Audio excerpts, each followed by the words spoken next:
The sun is glistening off of the Golden Dome on a picture-perfect day in South Bend, Indiana. And plenty of the Irish faithful have turned out to take in the annual Blue-Gold game at Notre Dame Stadium.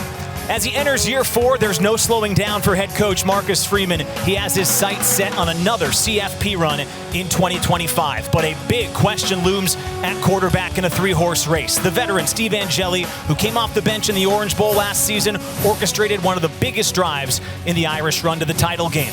Then there's CJ Carr, the highly touted second-year QB with eye-popping arm talent that feels poised to make the leap in year 2. Not to be outdone, Kenny Minchey is in his 3rd spring, and he's made the case for a starting job when Notre Dame opens their season on the road in Miami. The Blue-Gold game has arrived in South Bend, and Notre Dame is set to take the field for the 94th time in the spring. Marcus Freeman, his 4th time running the Irish out, and here come the Irish in South Bend.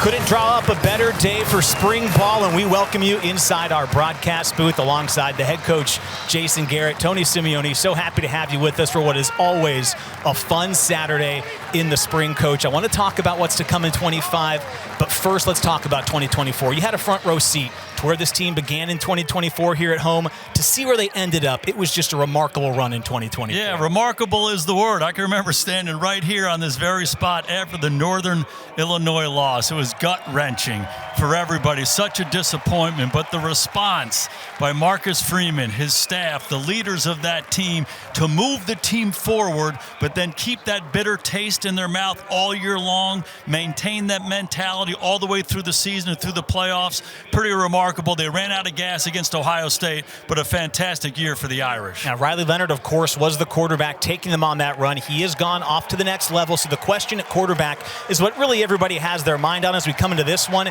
And boy, it's a 3-horse race, and it's wide open here today. It sure is. The senior Angeli, the junior Minchey, and the sophomore CJ Carr. What I was really impressed with Marcus Freeman and Mike Denbrock, what they said was very intentional all through the spring to make sure this was a level playing field. Each of the guys working with the 1s, the 2s, the 3s, alternating, not giving anybody maybe a more comfortable environment than the other. So they've done that through the spring. They're going to do that here today. Each of the guys are going to play 4 series, 2 with the 1s, 2 with the 2s. Hopefully they get the same kinds of plays to run, and they're going to pull back and say, our goal here is to break this thing down into 2 guys. Pick our first 2 guys coming out of the spring, going into fall camp, and this is going to be a big day for all those quarterbacks. It's about as wide open as this quarterback competition has been in a long time. All 3 quarterbacks will have a chance to put it on display today, but ultimately the guy that'll make the final choice is Marcus Freeman, the head coach, and he's on the field with Caroline Pineda. Coach, it's been less than 3 months since you competed for a national championship. After a condensed spring, what have you learned about this team? Well, it's a new group of individuals that the foundation's been set. We got to learn from those great experiences that we had last year and last season and use it as the foundation for this 25 season. But I'm excited about the overall talent level of the coaching staff, and we're just building this group to at some point, we've got to reach our full potential. You described this yesterday as a true unbiased quarterback competition. What do you want to see from your quarterbacks today? Go compete. Go handle the ups and downs of a game. There's going to be great plays. There's going to be some bad plays, but be able to reset and take advantage of this opportunity that you have right in front of you, and then take care of the ball. I want to see these guys make some plays, be confident, but take care of the football. Appreciate the time, Coach. All right, thank you. Tony? All right, thanks to Caroline and to head coach Marcus Freeman. Okay, different format this year than you might be accustomed to in years past. They used to break it up into 2 even teams. Instead, it's offense versus defense today. Coach, as you alluded to, the quarterbacks, they've had it kind of sorted out, so they'll get a very equal opportunity to put their skill on display. So the scoring has shifted as well, not just points for the offense. You see a few additional opportunities with some explosive plays for the offense. Of course, any kind of plus play for the defense, a takeaway, if special teams makes a block, all those kinds of opportunities are on the board for the defense today. Don't worry, we will be tracking it with our abacus and have the numbers sorted out. You better have your abacus. I brought the TI-83 so I can do it the new fashion way. But what you're also going to see here 3 times today as they start these 4 series segments is they're going to start with some 7-on-7 here, Coach, and a chance for some guys deeper on the depth chart to get some reps early, which is what you're seeing right now. And this is a chance to evaluate guys that are deeper on the depth chart, making a case for the roster as they go into the fall. Yeah, there's no doubt about it. Every rep is your rep, and you're going to get a chance to see some of the younger guys get a chance to do it.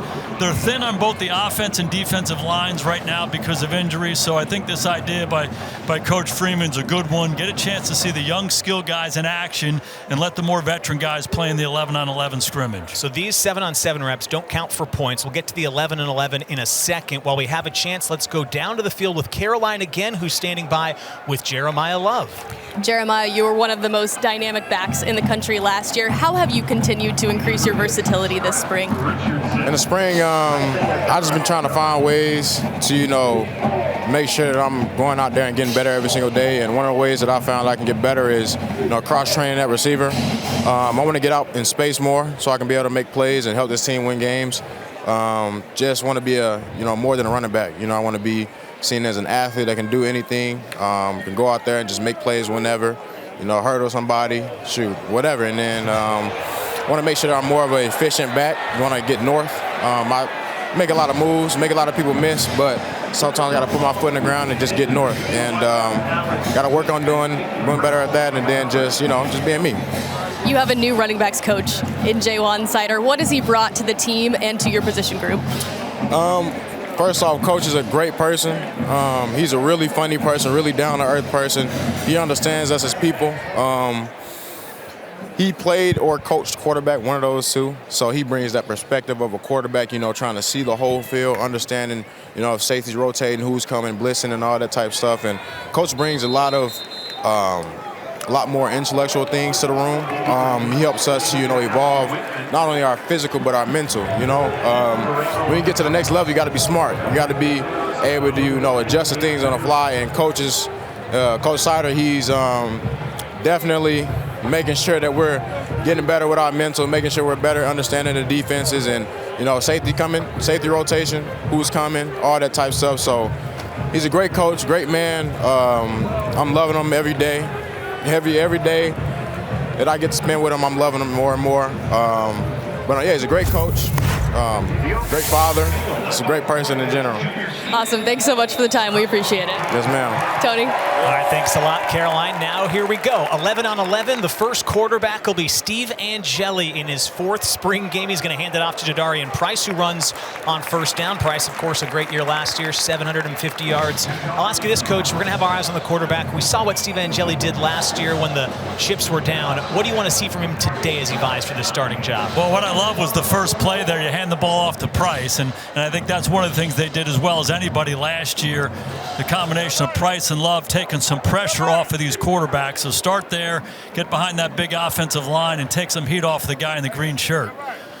To your point, Love and Price combined for about 1,900 yards on the ground last year as Angeli will throw, trying to push it downfield. It's incomplete that time. He was targeting Jaden Greathouse, who could be a wide receiver 1 for this team as they go into the fall. One thing you got to remember about Steve Angeli, there's this impression that he's this veteran guy who's Charlie check down. He comes in, throws the ball, check down, and he's done that. He's proven that he can go into any situation, but his yards per attempt, his ability to throw the ball down the field successfully is a big part of his game.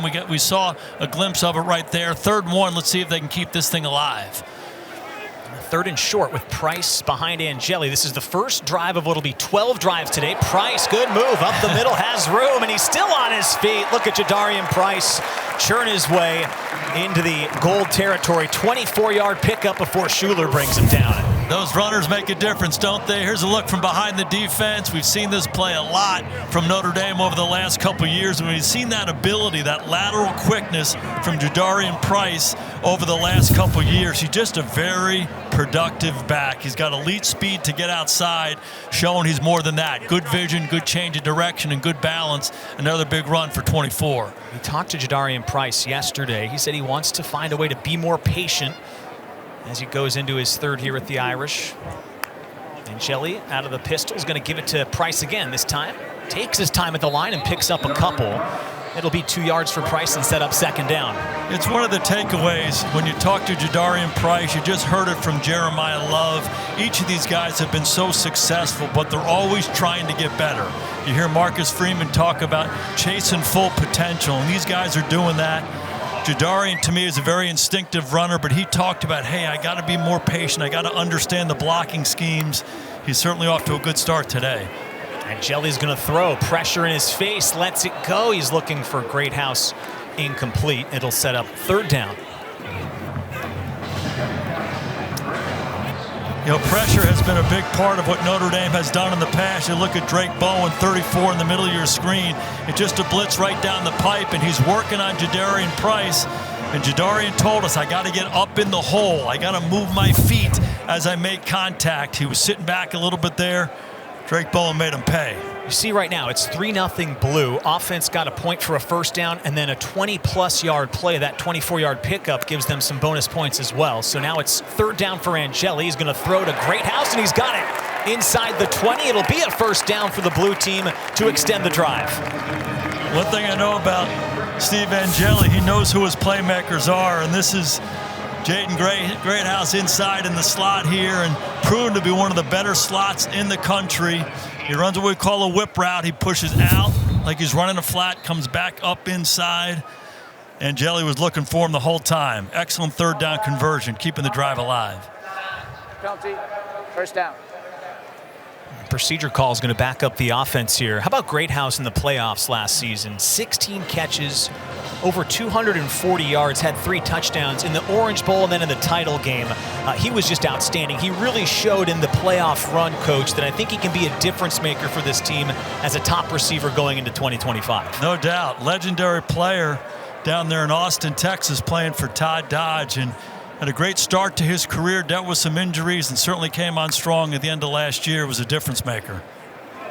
On 1st and 15, oh, there's a drop. Target was Cam Williams, second-year receiver for Notre Dame. Hard to know what they were trying to do there. He was running a drag route across, and something that Chris Ash is going to bring to this Notre Dame defense. They played a lot of man-to-man coverage last year. They're mixing in some zone. So that was a situation where Cam Williams was running through the zone, nearly got blown up by the zone defender. Drops from receivers was something that offensive coordinator Mike Denbrock was quick to point out a couple weeks ago. We asked him about it yesterday, said they had to be a lot better with their attention to detail this year in year 2 under Mike Denbrock as they go backwards on 2nd and long. This is going to bring up 3rd and 17 for the offense. And this is not the kind of sequence you want. You have the procedure penalty, you have a potential drop, and then you have a tackle for loss. So you're behind the chains here, and important for Angeli to be patient. If you have a chance, take a shot to make it. If not, you're in field goal range. Go ahead and kick the field goal and take the points. They need the 7-yard line for a first down here. Angeli from a clean pocket throws. Oh, and they may have blown this dead for a sack. Again, the quarterbacks are not live. He was looking for Jack Larson, the second-year tight end, but they're going to rule him down for a sack, which will be points for the Gold team as the defense gets on the board.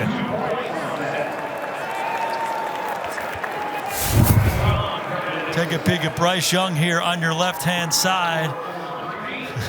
This guy is a freak. You go out to practice and watch him. Number 30 stands out. Had a couple block punts last year.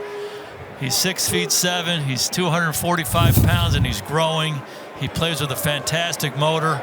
He's going to be an elite player for the Irish. 3 block kicks. Looks like year 2 could be a big one for him. Now it's going to be a 50-yard field goal try from the transfer Noah Burnett, and it's wide left. So the offense, after a really solid drive, it stalls, and no points stacked on the board at the end of the drive. After one series, it's a slight edge for the offense in the blue-gold game.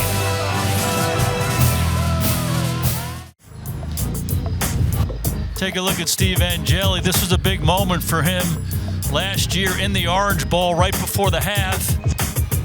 Riley Leonard gets hurt. Angeli comes in. He plays 9 plays, completes 6 out of 7, and his poise was on display for everybody to see.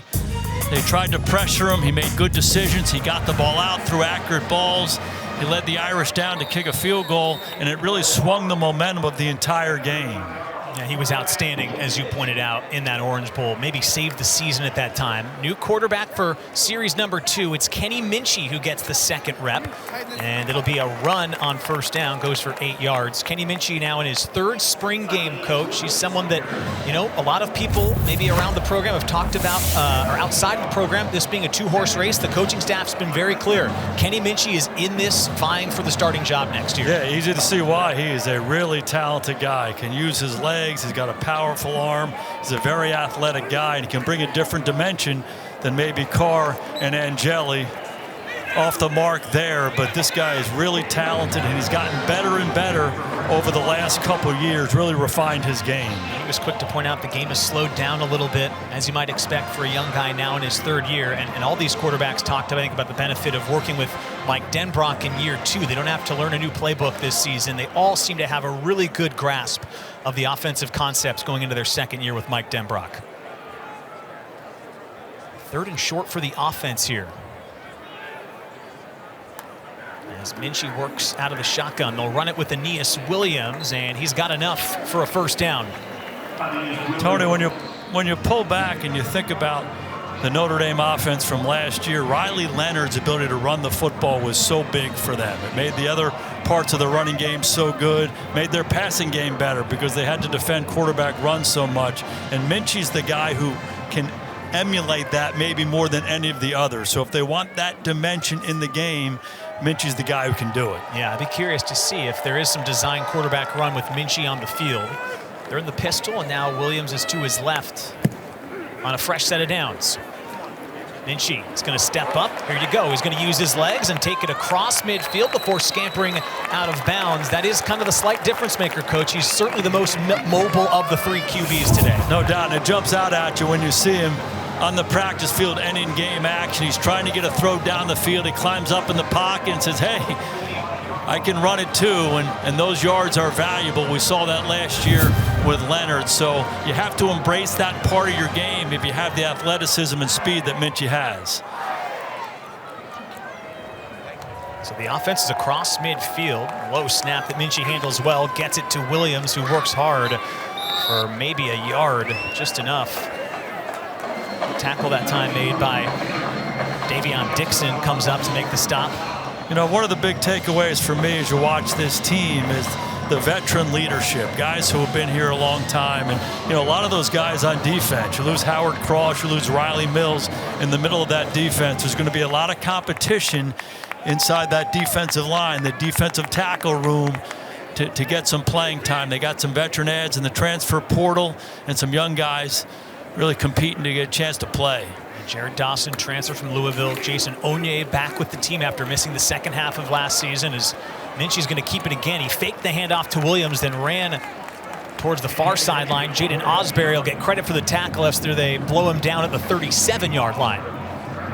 Hey, in college football today, that is such a weapon right there. And when you have a guy like Jeremiah Love and Jadarian Price, and the defense has to get focused on them, and then you pull the ball like Minchey did right there, it's tough sledding. So that dimension is a big part of what Minchey does and can really add to the Irish offense. Just saw Dawson on the screen. Also some of the guys they expect back.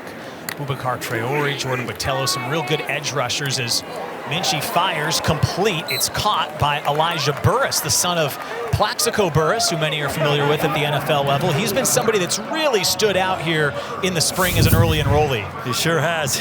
He's a freshman and just running a slant route, and coaches and players are raving about this guy, how mature he is, his athleticism, in and out of breaks, and just his feel for playing the position. Good hands catch right there. You see Elijah Burris, first season early enrollee, as the offense is on the move here. Fresh set of downs for Minchey to work with. Gives it to Williams. He plows forward. Gets up to the 30-yard line. They'll give him 3. It'll bring up 2nd and 7. You have to like the command you're seeing from Kenny Minchey here in this first series he's getting. Certainly looks like a guy that's in his 3rd spring with the Irish. Yeah, no doubt. He looks in control. You see him in the line of scrimmage, communicating, getting everybody lined up. Oftentimes the play will come into his helmet through that speaker system from Coach Denbrock, but he has to call the protection. They'll look at some signals on the sidelines. He looks in control. He looks poised. Now he's going to come to the line and make a check. He's under center. He's got a lot of snaps under center in a while. He'll take the snap and play fake. Looking to throw. Gets it out towards the far sideline. It's caught, and once again, it's Burris. This is what Kenny Minchey brings to the game. This is off of a wide zone play. Aeneas Williams stretched to the left, put the ball out there. Minchey gets on the edge, and you can just see how comfortable he is throwing the ball on the run. Defender in his face, cuts it loose. Burris one more time, creating separation and making a play. It has to excite a lot of Irish fans to see a young receiver open in space, making the catch. Irish on the verge of the red zone here with another fresh set of downs. Minchey looking to throw, going to take a shot, and it's broken up. Good coverage in the secondary that time. Tabron Benny Powell. This is Plaxico Burris. Look at this. This is an unbelievable photo, Coach. You got to go back to 2007, of course, that memorable Giants Super Bowl win. And there is a young Elijah. And now all these years later, he's set to start his college career. I'm still mad at Plaxico. We beat him twice in the regular season. We lost to him in the playoffs on their run to the Super Bowl. But what a player he was, and I believe in genetics. His son Elijah certainly has got a lot of Plaxico in him. Off to a great start in his career at Notre Dame. I'm sure you were certainly familiar with his dad over the years in the NFC East as Williams goes down for no gain here. Been talking a lot about the offense here, and they're doing a good job moving the ball, but just like how this defense is playing. You know, Al Golden, the defensive coordinator, one of the best in the country last year, now with the Cincinnati Bengals. Chris Ash comes in, and he was bound and determined to come in and keep all of the really good things that this Notre Dame defense did in place, and one of them is hustle and play the right way. We're seeing some evidence of that early. 3rd and long here for the offense. Minchey with pressure, rolling. He's going to keep it. We're going to rule him down. Won't have enough, but might make a decision more difficult for the offensive coaching staff here. It's going to be about 4th and 6 or 7. We'll see what they do. That's one of those tricky things in scrimmages that you wonder if those guys are going to be able to tackle Minchey. They got close and they kind of pulled a flag, if you will. I think they're keeping Minchey out there in this 4th and 6 situation.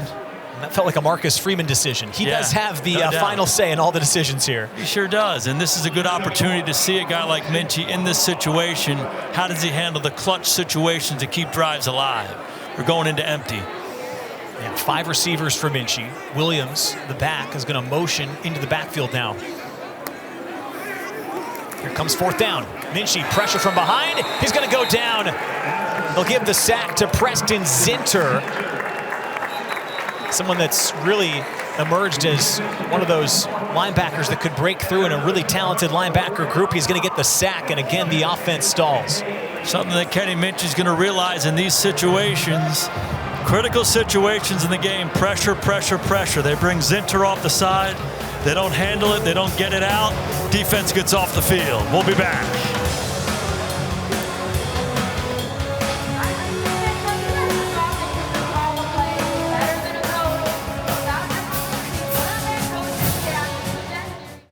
All right, 2 series in the books at the blue-gold game, and the defense with a slight edge right now. We're going to bring in the head coach, Marcus Freeman, who, as he has every year, wearing a wire down there. Coach, 2 drives into this new format. What have you liked? What have you not liked so far? I think both sides of the ball are doing some good, some bad. I think, you know, the offense, both times being able to get in both series in the plus territory, almost in the red zone, and now we got to come up with points.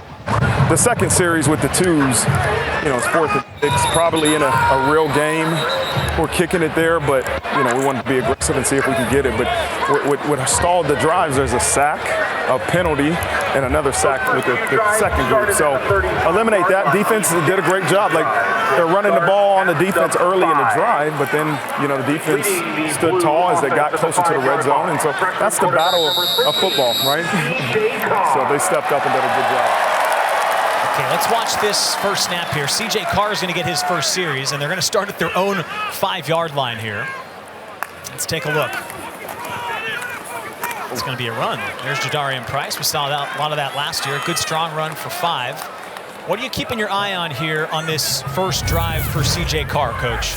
Well, I'm looking at the big picture, right? Are we able to move the ball efficiently? I think we've been able to run the ball really, really well early in the scrimmage. And, and when we ask them to throw, are we making good decisions? And so I want to see, let's just be efficient. In a backed up situation like this, you got to get a first down. Defensively, you want to keep them back here, but offensively, you're just trying to change the field position. And, nice throwing catch. That's a really nice throwing catch. Able to connect with Kevin Bauman that time.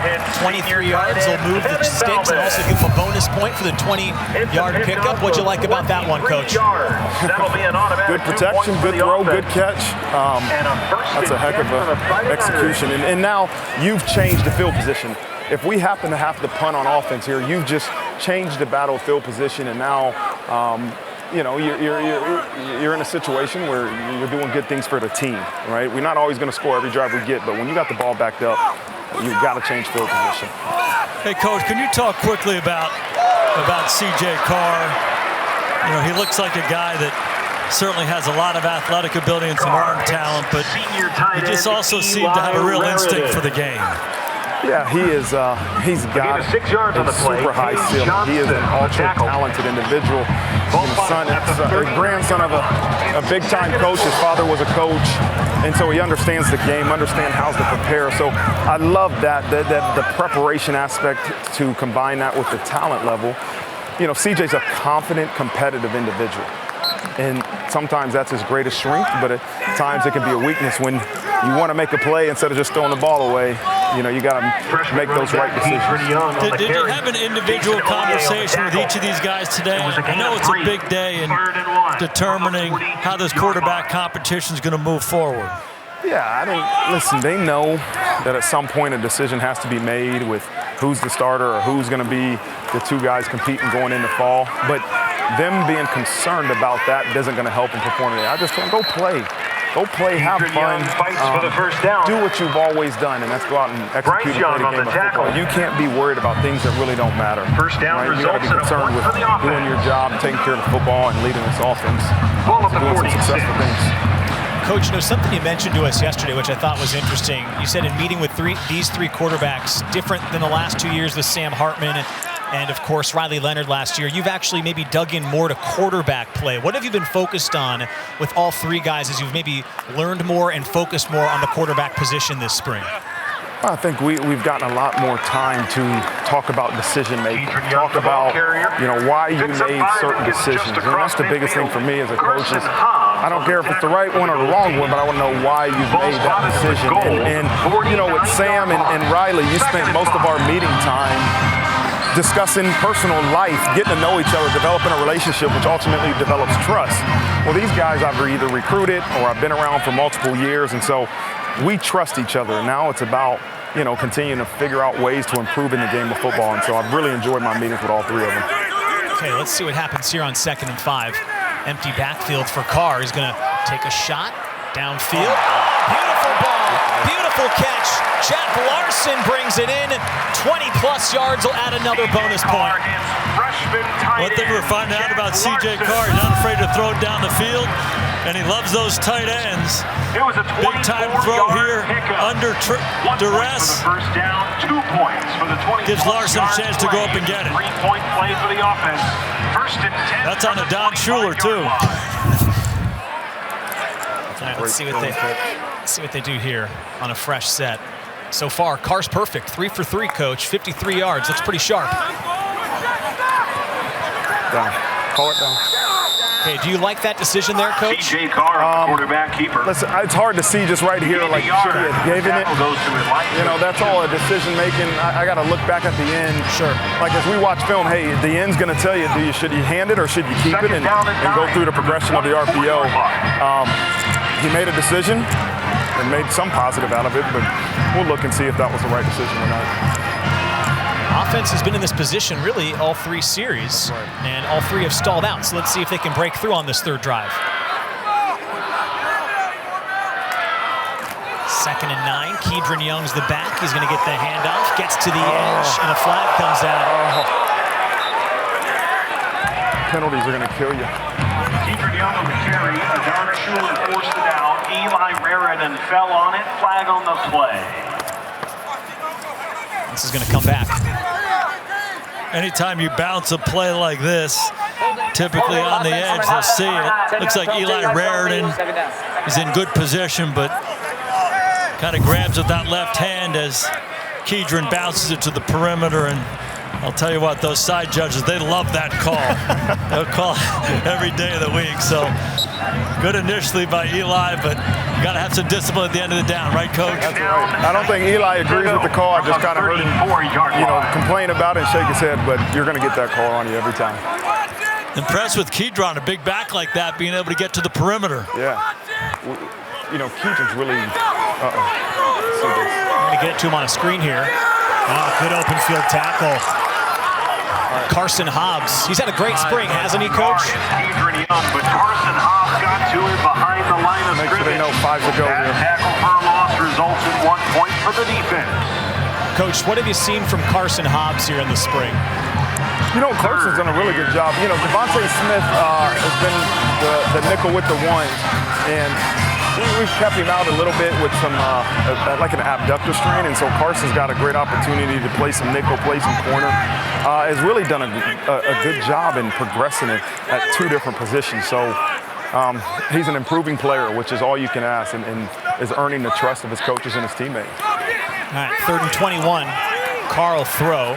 Pass is caught. Field goal. Field goal. Field goal. Field goal. Field goal. KK Smith who brings Field it in. goal. Gets some of the yardage back, but you heard the coach wants to go for a field goal. Good decision by CJ there, recognizing where he was, getting the ball out of his hand. Coach, you mentioned The field goal team is on.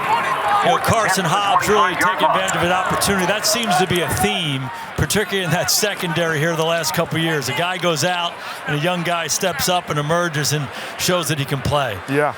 Well, that's a position, the DB room, where you're going to need more than one guy. There's not just starters. You're going to need multiple backups. And then, at times, you're going to be thrust. Great job. All right, Noah Burnett's good from 43 yards. Joseph Bitsy the snap. And then you're going to get thrust into the spotlight. And Noah Burnett the kick. Good job, Noah. Coach, appreciate you sharing the 3rd series with us. We'll let you get back to work. Absolutely. Thanks, Coach. Go get him. All right, thanks, guys. All right, 3 series in the book, and the 3rd series ends with a field goal from Noah Burnett. 3 out of 12 series today in the books in the blue-gold game. Offense versus defense, and the offense has an edge thanks to some first downs and explosive plays, which are tacking on points on the scoreboard. There's new defensive coordinator. Chris Ash comes over from his time with the Jaguars, was a head coach at Rutgers, also the coordinator for the Buckeyes in their national title run about a decade ago. He takes over for Al Golden, who of course is back to the NFL to coordinate the Bengals. It's going to look a little bit different this year, Coach, but goodness, they've got so much to work with here in South Bend. He's really excited about the opportunity to coordinate this defense. Yeah, he said he hit the football lottery coming here to coach this defense. Loves the guys he has a chance to work with on the staff and the players. And they've been one of the best defenses in the country over the last couple of years. The job that Al Golden did here, both schematically, but also with just the mentality that they played with, how they hustle to the ball and how they take the ball away. It's an attacking style. And Ash told us yesterday he wants to keep all that alive, but then also evaluate some of the things that each of the guys does well and maybe try to enhance it. I think we're going to see them play a lot more zone this year than they have in the last couple of years. Hey, you heard that from him and from Marcus Freeman. They're certainly going to work in more zone. Notre Dame played the most man other than Purdue last year in the entire country. As Angeli's back in at quarterback, Jabron Payne, who's coming off the injury, makes one man miss and then goes down.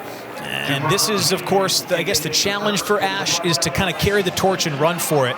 Look at Al Golden. I mean, year 3 was unbelievable, top 5 in all those numbers. But you can see, year 1, you kind of got to get your bearings a little bit as a first-year coordinator. But he's left this defense in really good shape for Chris Ash. Yeah, the other part of it is they got better players. I mean, they've recruited well, and they got some really good young players in this program. And I think they upgraded the talent across the board over time. They got used to how Golden wanted to call defenses. He did a good job adjusting back to the college game, and they grew and grew and got better and better. Their defense gave them a great chance to win every week. last year. They struggled at the end of the year against Ohio State, a really good offense. They were banged up, but short of that, they were awfully good. And Ash wants to continue that. Again, there's some good young players that continue to develop to go along with some veteran guys they have in the program and some veteran guys they brought in. So it's a good combination. Everybody's just trying to get to know each other right now. They've improved each day throughout the spring.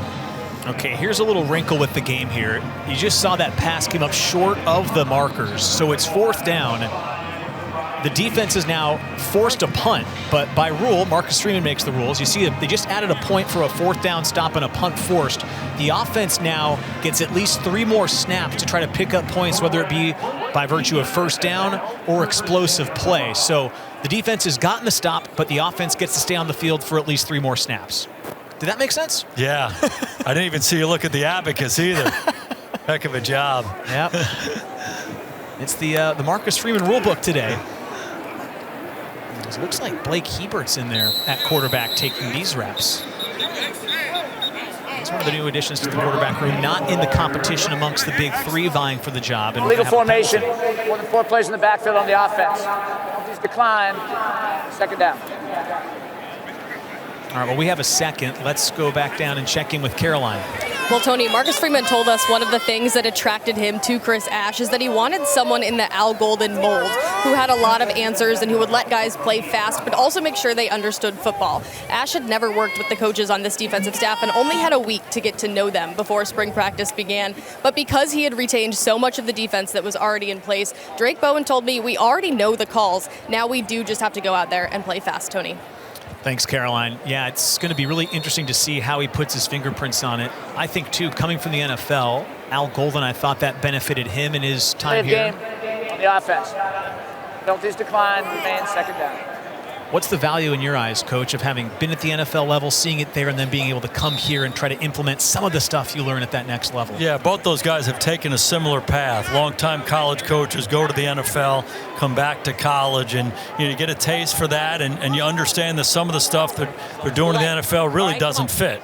But then there's some other things that fits perfectly, and Al did a great job blending those things, and I think Chris will be able to continue to do that. Ash's mentors as a defensive coach go way back to some legends in the game. Monty Kiffin, guys like that, Lovie Smith, Pete Carroll. These guys who really believe in being fundamentally sound, trying to keep the game as simple as possible for your guy, but play fast, play furious, be relentless, take the ball away, don't give up big plays, and that fits into the philosophy of Al Golden. So I think it's a really good fit in transition going forward. The other part of it, too, is you get a guy like Drake Bowen, really grew a lot as a leader. So there are leaders that are already here on this defense that I think Chris Ash will really benefit from in his transition. Now that's the final play, because that's the 6th play of the series. Nice play by Isaiah Dunn to break it up, and the defense with a good stand adds some points to the scoreboard.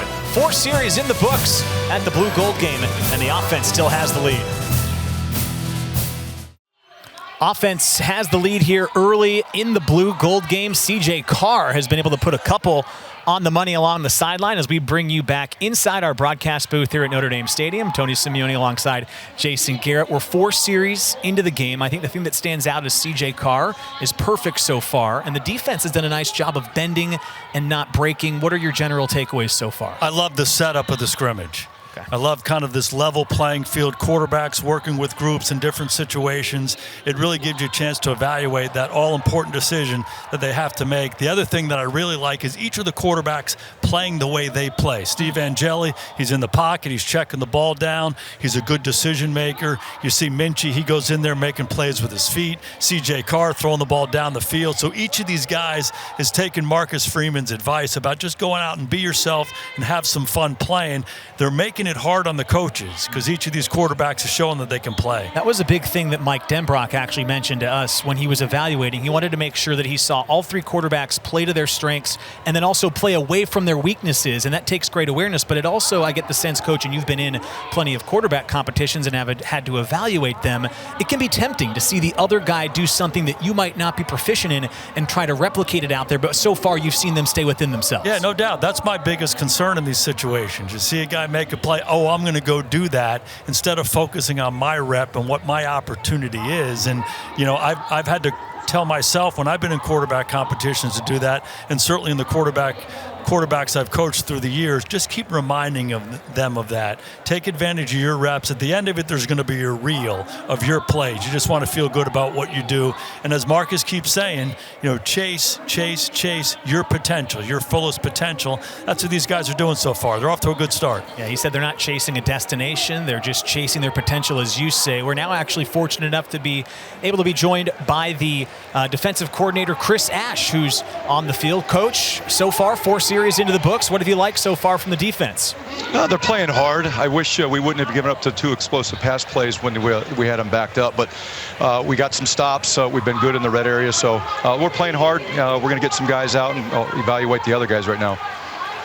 Generally, what do you want to see here going forward? Is there something you've been talking to the guys about? You want to make sure you button up, of course, the explosives are the thing you mentioned, but what do you want to see maybe from your group here in Series 5 through 8? Just go out and play really hard, execute the calls. We've got a limited call sheet, execute the calls. I'd like to see us get the ball, too, whether it's an interception or we punch the ball out, but I'd like to get the ball out. Coach, you talked to us yesterday about maybe playing a little bit more zone in addition to all the man that Notre Dame has played the last couple of years. How's that going so far? We've mixed it up a little bit. We've had good and bad in both. We've had some good in man, we've had some good in zone, we've had some bad in both of them. But at the end of the day, we're just evaluating guys right now, see who can go out and play hard, play fundamentally sound, and execute the calls the way we want it. How's the communication been? I know when you have a first competitive scrimmage like this, the situations start to become a little bit different. Everybody on the same page? Yeah, there's been no issues with the communication so far. I've got to adjust to the headset and the way you communicate here from the sideline to the players in college football now. But other than that, everything's been pretty smooth, really, with the operation. And Coach, last one from me. Secondary, of course, is of interest this year. Xavier Watts is off to the next level, so is Benjamin Morrison. I've seen Carson Hobbs in on a couple of plays. Just what have you seen from that group in particular as they're making their case for some roles in the fall? Well, same thing that we've just been talking about, guys. Can they go out and play hard? Can they execute the call? Are they fundamentally sound? And when they are in position to make the play, can they make the play? Whether it's tackling or a play on the ball. That's really what we're trying to see. But Hobbs has made a couple out there so far today. Coach, appreciate you taking the time, and good luck the rest of the way today. Yeah, thank you, guys. Thanks, Coach. All right, there's the new defensive coordinator, Chris Ash, as his defense gets ready for series number 5 against the offense here at the Blue Gold game. All right, almost set for the second of 3 total periods today in South Bend. 4 series in each period, and you see Blue, which is the offense today, has a slight edge over the Gold defense. And if you're just joining us, new format this year, not standard scoring that you're used to if you've gotten accustomed to watching Notre Dame football. But here's all that it takes to figure this out. And again, we've got the abacus, we've got the calculator.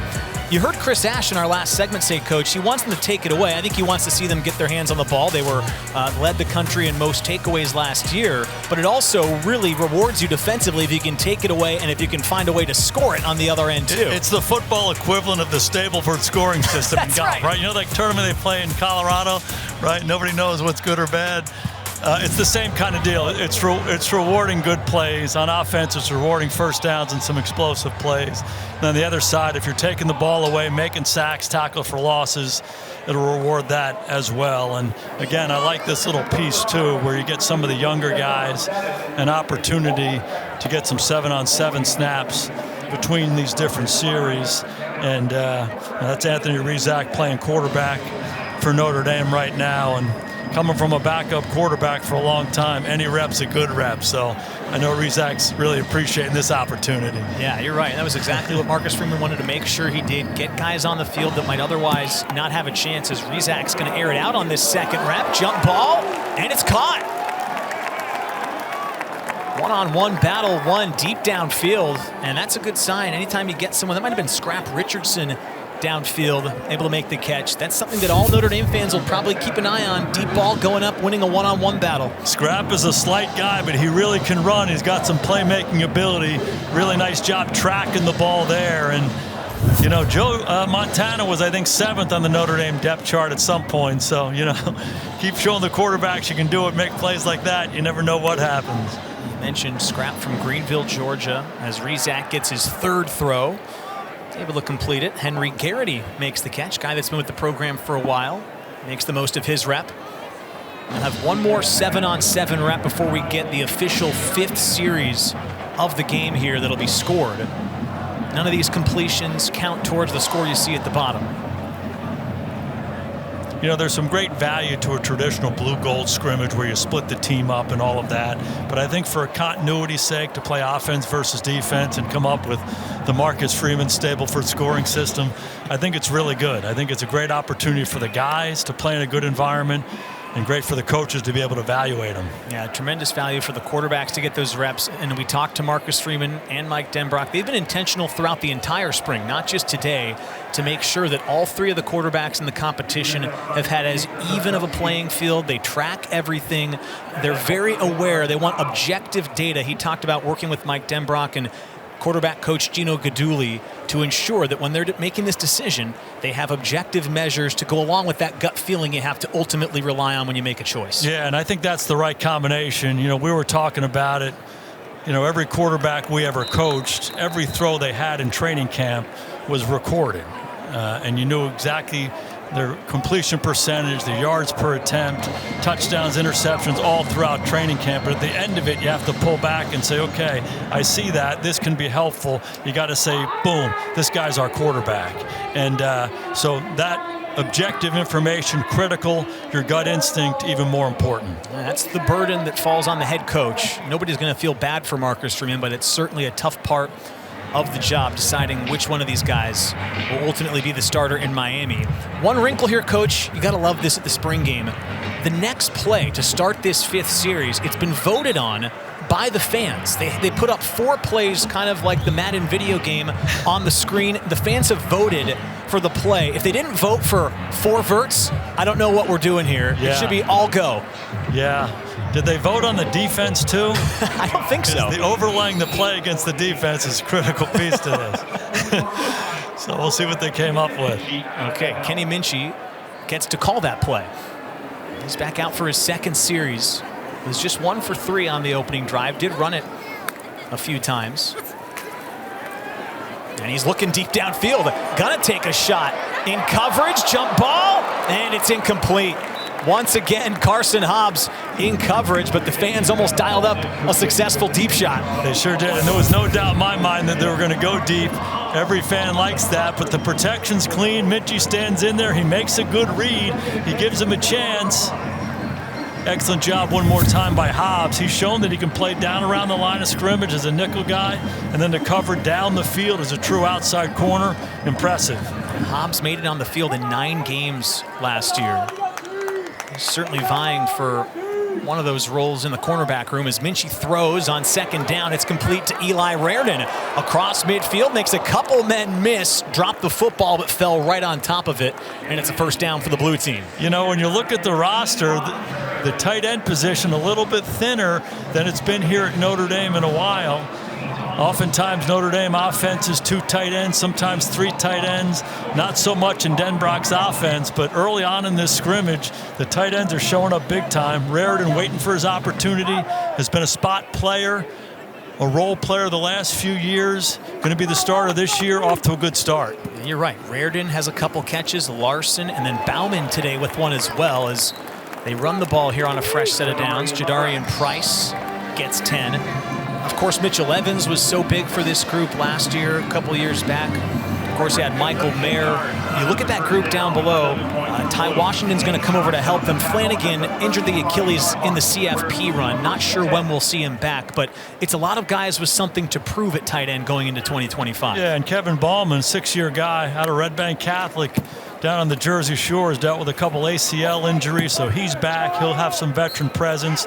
Larson has shown he can be a playmaker in the passing game, but it's really Raridon's job, given the fact that Flanagan will be out for a while. And, you know, to have each of those guys come in and play a little bit of a role, have some different strengths, I think they'll be an asset to this offense. Of course, Eli's dad, Scott, played offensive line here back in the early 2000s.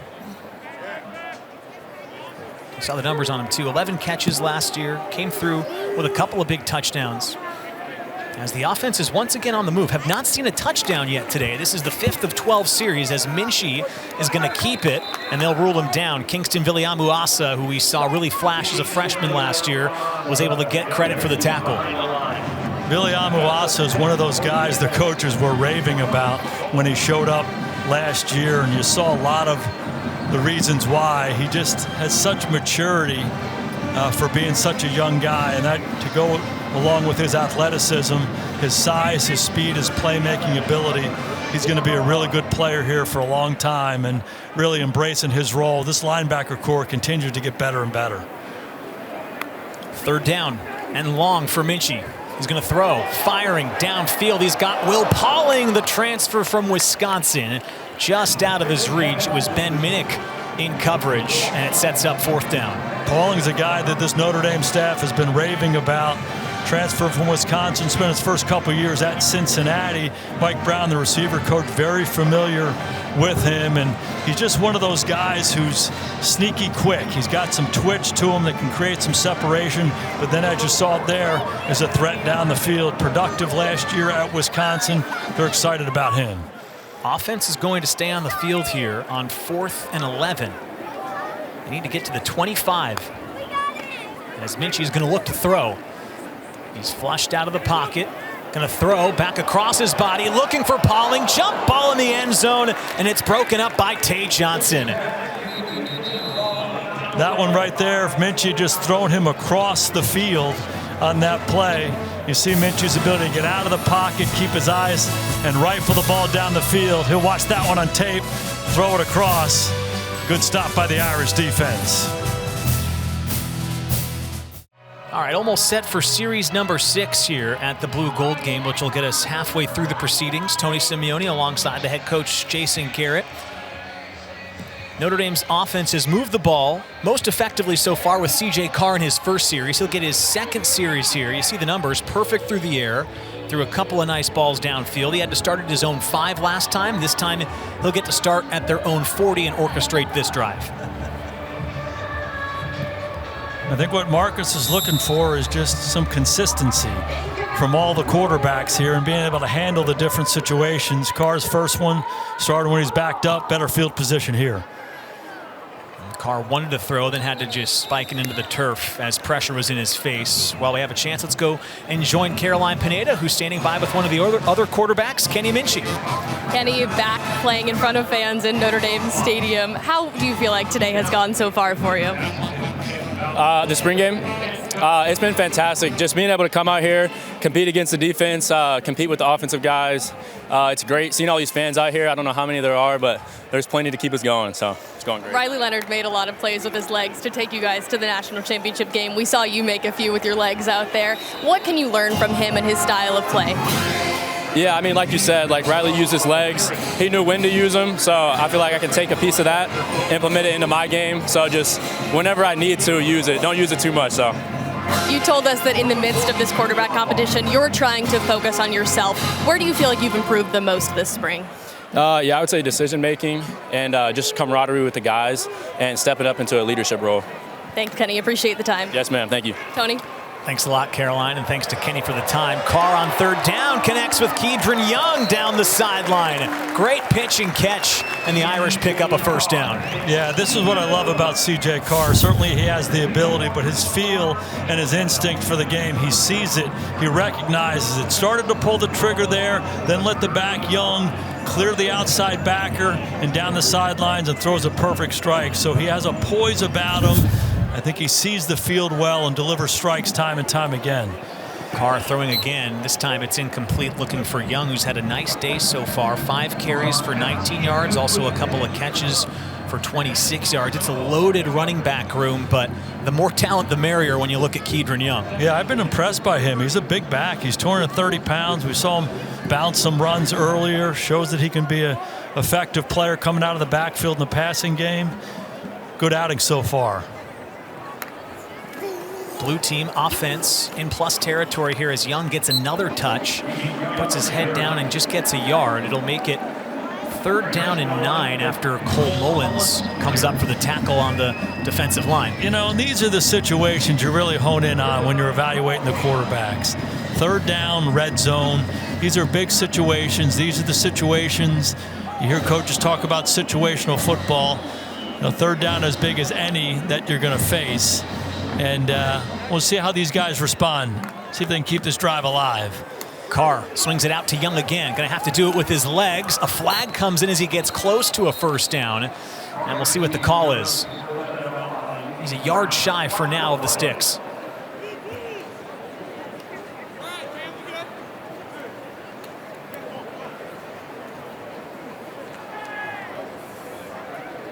It's going to be a holding call against the offense. It's going to be something Marcus Freeman and the staff will be focused on at the end of this game. A lot of penalties have stalled out drives so far today for the offense. Yeah, when you're a young quarterback and you haven't played that much. Holding. Offense number 17. 10-yard penalty. 3rd down. You know, those are situations you have to anticipate. You're on the fringe of field goal range. Anticipate Ash bringing some pressure. CJ saw it, got the ball out of his hands, but they had the holding penalty down the field, but they're still in a decent situation here. You're on the fringe of field goal range at the 31. It's 3rd and 10, so play field position as much as trying to get the 1st down. You got to keep the scoring opportunity alive. On 3rd and 19, Carr looking to throw. Has a man. It's Williams who makes the catch, and he's got a 1st down. One more time, it's the poise in the pocket. You see C.J. Carr going through the progression. Cam Williams, everybody's been really impressed with him. He's going to run an in cut coming from the left side. Excellent work by C.J.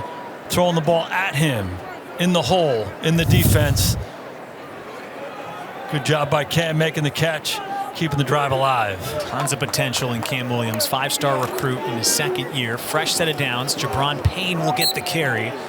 Goes right up the middle. He's tripped up that time by Sean Sevillano Jr. Bring up 2nd down. There's been a lot of talk about running back. Of course, Dylan McCullough did a great job with the running back room here for years. He's off to the NFL. And then Jaywan Sider, who made a huge impact at Penn State, comes over. They've raved about his impact in the running back room here in just a few months. Yeah, these running backs have been real fortunate. Dylan was a fantastic football coach. Now with the Raiders, and Sider comes in here, and it's a really good environment for these guys to grow, not only as players, but as people. They've really responded to his coaching. Well-respected guy. Carr is going to step up, and then he'll be ruled down. Stopped right around the line of scrimmage. And we have a chance. Let's go back to check in with Caroline with more.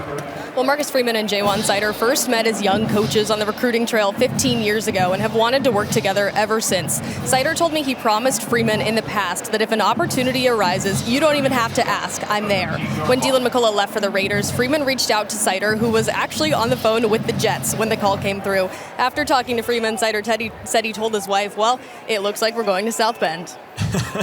Thanks, Caroline. That's how a lot of these jobs end up coming to fruition as Payne gets the catch out of the backfield, and he's close to the sticks and just shy.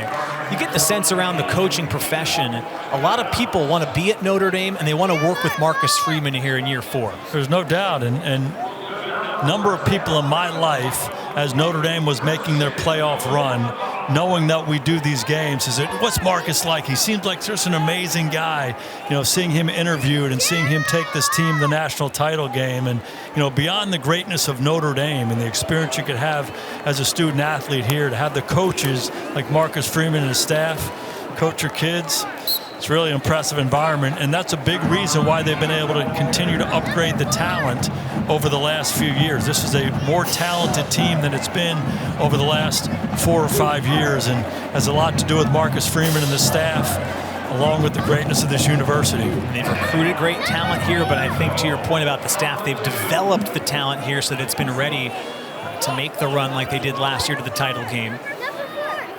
2nd and goal. Offense does not have a touchdown yet today, but they're knocking on the door here. Carr will fake the handoff, throw complete to Burris, lunging for the end zone. He's in. Touchdown, blue team. And the offense is in the end zone for the first time today.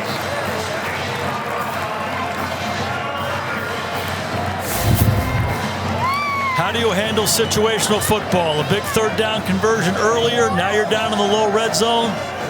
You go naked. Easy to see what they're talking about with Burris. This guy's got a feel and instinct for playing this game. Sticking that ball out, hitting the inside of that pylon for pay dirt. Two young players, not a lot of experience, showing they can do it. I've heard a lot about Elijah Burris here in the spring, and he's shown us today exactly why. He's had his fingerprints all over the offense as Noah Burnett comes on for a successful extra point, and the offense has a 2 touchdowns worth lead. Funky scoring today, but nothing funky about this. Elijah Burris, the 2-yard touchdown, and the offense is on the board with their first touchdown of the game.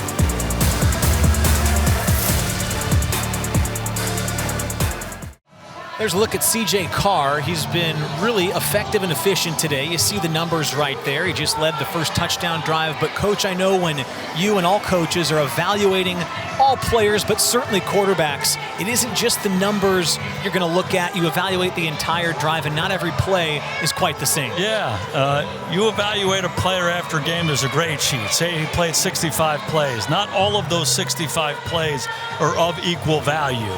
You grade them all, but sometimes as a quarterback you hand the ball off. Okay, you get a plus for that. Great. But that 3rd and 10 situation in the red zone to keep the drive alive, that's a big-time throw. You get a double plus for that. You get down in the low red zone to cash that drive in for a touchdown, same thing there. So C.J. Carr showing that he can handle the system, handle the mechanics of the game, but then when it comes to the critical moments, keeping a drive alive or getting the ball in the end zone, showing he can do that too. He's been impressive. And to your point, not all drives created equal. Steve Angeli's drive at the end of the Orange Bowl first half might have seemed pedestrian on paper, but those are some of the biggest snaps of the season last year as he's back out for his 3rd series today and connects on the first play of this drive, finding Jerome Bettis Jr., who makes his first catch. And I don't think it's hyperbole to say that that was one of the biggest drives of the season. They were down and the momentum was against them, and he came in and drove them down the field for points. And this is what I like about Angeli, going through the progression.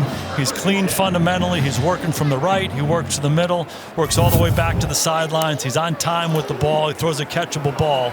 And the big thing for a guy like Angeli in these situations, just keep being you. Keep being the best Steve Angeli. He's shown Irish fans that he can do it in any situation he's been in. His career really started with a bang 3 years ago here in this spring game, the walk-off touchdown. Then he got a chance to quarterback them in the Sun Bowl a couple years ago. Was outstanding in that game, throwing for 3 touchdowns. And then, as we just mentioned, maybe the biggest drive of the season, certainly one of them, to get it back to a 1-score game at halftime against Penn State as Aeneas Williams gets this handoff. It'll set up 3rd down and short. And gives us a chance to go back down on the field. Caroline Pineda standing by with Bryce Young of the defense. Bryce, you made an immediate impact as a freshman. What will the next step forward look like for you? I think just coming in and building on what I had last year. You know, there's a lot of plays on the field that are still out there to be made, so I'm excited about that. Coach Wash, my teammates have been great in just making sure I'm taking the next step over the spring. And you've gotten to work with new defensive coordinator Chris Ash. What has he brought to this team and this defense so far? Coach Ash has been great. He's just taught me that he'll help me realize like my playmaking ability just on the edge, just being able to open up the defense so that like the ends are able to make more plays and stuff. So it's been really fun getting to play in this defense. You told me you learned a lot from Howard Cross and Riley Mills. What lessons from them will you carry forward with you this season? Definitely obsessing over the process. Riley was big on that. Riley helped me a lot as a freshman, and even now, like he's one of my mentors. So just obsessing over the process every day, making sure even when it's hard, you're doing the same thing over and over. Yep. We appreciate the time. Thank you. Thank you. I appreciate it. Tony. Thanks a lot, Caroline. Bryce Young, I mean... He looks 11 feet tall, just admit it. Looks a lot like his dad, who, of course, in the Hall of Fame, Bryant, who played here at Notre Dame. He was unbelievable last year, Coach. It just seems like he's poised for a breakout year in year 2. Yeah, he is so impressive as a guy, but then certainly as an athlete, but just how he plays, coming off the edge. There's great acceleration. He was big in the special teams. He's blocking field goals. He's blocking punts. We watched him in practice and how hard he works at this part of his game. took great pride in being a punt blocker and a playmaker for this team, and the sky is the limit. You mentioned his dad, one of the all-time greats here at Notre Dame, a Hall of Famer, Bryant Young, and again, we talked about Elijah Burris and Plaxico Burris. You know, I definitely believe in genetics and environment, and as much as he learned from Riley Mills, he learned a lot from his old man too, because this guy's future is awfully bright. Yeah, we saw Jerome Bettis Jr. make a catch earlier. Last year, of course, Jordan Clark, son of Ryan Clark, had an impact. A lot of former players that have had great NFL careers have sent their sons to play at Notre Dame under Marcus Freeman as Williams gets the carry on short yardage again. Third down, he's got enough to set up a first and goal opportunity for the offense. And to me, that's such a good reflection of not only this university, but of Marcus and the staff. That these guys who have been around football at the highest level say, hey, you go there. You're going to develop as a young man. You're going to develop as a player. And, you know, the bloodlines are strong here. A lot of that history between these former NFL players and their sons. And I think it's a good thing for the Irish as we see Angeli continuing this drive. First and goal, Aeneas Williams able to take it inside the 5. It'll set up second and goal. This is pretty similar to the last drive we saw. This is where they cashed in with C.J. Carr at quarterback. We'll see how they execute here with Steve Angeli. And if we're watching this Notre Dame team from last year, we'd all look at each other and say, it's going to be a Riley Leonard run right here. You know, Jeremiah Love's going to lead them up into the hole. They're going to cash it in. It's almost like Notre Dame's version of the tush push. That's what they had last year. So they have to come up with the alternative to that, because that was such a weapon for their team on their championship run last year. I think you're right. It's going to be really interesting to see how they navigate short yardage without Riley Leonard. That is certainly where he was most effective for this team. And none of these quarterbacks, even Minchey, are necessarily as effective of runners as Riley Leonard was last season. They got to do it a different way, but this is big. We saw CJ cash it in a minute ago. See if Angeli can get it done. Third and goal. They'll give it to Williams. Puts his head down. No, he's stopped. Oh, a brick wall. The defense comes up huge that time. Preston Zinter was in there. Also Luke Talich. A couple of guys that have been here for a few years make an impact play. And this is what Ash is looking for. It's less about the scheme. It's more about how we play. You see these guys playing downhill. The white shirts knocking the blue shirts back. Excellent hustle. Everybody's in a gap. They're winning their defeat in their block. Impressive. Fourth and goal from the 1. Williams stood up. It's Talich again. He's got 7 tackles now to lead the defense, and he comes up with a big defensive stand in the red zone. Well, the offense sniffed the goal line, but then the defense comes up huge. Luke Talich with his fingerprints all over it, and they get the stop inside the 5.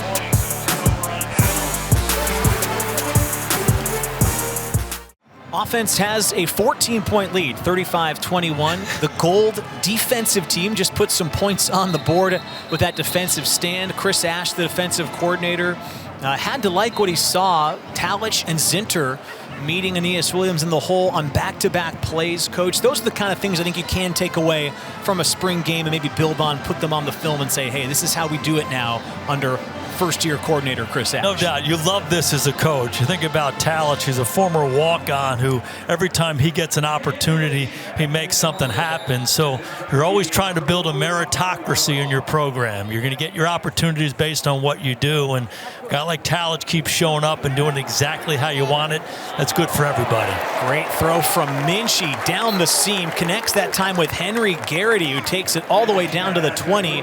That's a 24-yard pickup for a bonus point. Yeah, this is a classic seam throw against a single high defense. There's one safety in the middle of the field. They're playing zone, and when you play that defense, you better have a plan to carry the seams or defend the seams. If the linebackers don't get their depth and the corner doesn't overlap from the outside, you're in deep trouble. Good throw by Minchey. That's his biggest connection of the day. Now he's going to drop one off. This is caught out of the backfield by Jack Larson, the tight end, who's able to take it inside the 10. Good work after the catch by Jack Larson, who has his second catch of the day, and he's got them in a first and goal. And this is what Larson does. He's not quite that typical prototype 6'5" tight end that we've seen at Notre Dame, more 6'3", but he's one of those guys that He's just very crafty as a route runner and very productive once he gets the ball in his hands. So a good drive by Minchey, a big throw down the seam, and then getting out on the move, and they're knocking on the door. They're in the pistol here with Nolan James Jr., early enrollee. He's the back to Minchey's left. They're going to fake the handoff. Minchey will run, looking for the pylon, and he's in. It's another touchdown for the offense as Kenny Minchey is in for 6, and then a backflip to boot. One of the big takeaways from our conversations yesterday was the quarterbacks go out there and have some fun. We had a great visit with Kenny. He was in great spirits, and you can see these guys enjoying playing football. And this is reminiscent of the Riley Leonard attack down in the red zone. Put it in, pull it out, let the quarterback get to the edge. Minchey, plenty of speed and athleticism to do it. And how about that? This looked like you, Tony, back in your day, man. Oh, man. If I could do that, lucky guy. He stuck that thing like Kerry Strug. You kidding me? What do you give that? Is that a 10? 9.8? Okay. Burnett's ready for the extra point. And it's straight through. Offense has found their rhythm here across the last 2 series. Into the end zone again, Kenny Minchey with a touchdown, and then the athleticism on full display. A 10 from all 5 judges.